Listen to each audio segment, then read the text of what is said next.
উপমহাদেশের জনপ্রিয় পাকিস্তানি সঙ্গীতশিল্পী আতিফ আসলামের ঢাকায় বহু প্রতীক্ষিত কনসার্টটি গত 11ই ডিসেম্বর বাতিল করা হয়েছে বলে জানানো হয়। এমন কনসার্টটি বাতিলের পরই টিকিটের টাকা ফেরত না দেওয়ার অভিযোগে আয়োজক প্রতিষ্ঠান সহ 5 জনের বিরুদ্ধে আন্দোলনে মামলা করা হয়েছে। সোমবার 15ই December Dhaka additional chief metropolitan magistrate Zakir হোসেনের আদালতে ব্যারিস্টার আহসান হাবিব ভূঁইয়া প্রতারণার অভিযোগে মামলাটি আবেদন করেন। আহসান হাবিব ভূঁইয়া বলেছেন, আদালতে আবেদনের আমলে নিয়ে গোয়েন্দা পুলিশকে অভিযোগের বিষয়ে তদন্ত করে আগামী 15ই কর্মদিবসের মাধ্যমে প্রতিবেদন জমা দিতে বলেছেন।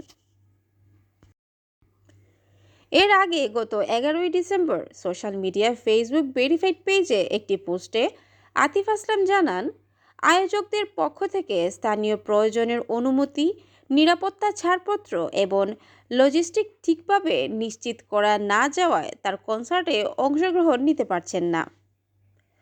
বাংলাদেশি ভক্তদের প্রতি দুঃখ প্রকাশ করে তিনি আরও বলেন, এমন পরিস্থিতিতে অনুষ্ঠানে অংশগ্রহণ করা সম্ভব নয়। প্রসঙ্গত, গত 13ই ডিসেম্বর ঝমকালো আয়োজনে এই কনসার্ট অনুষ্ঠিত হওয়ার কথা ছিল। সঙ্গীতশিল্পী আতিফ আসলাম ছাড়াও এতে তার সঙ্গে মঞ্চে মাতানোর কথা ছিল দেশীয় ব্র্যান্ডের অনেকেই।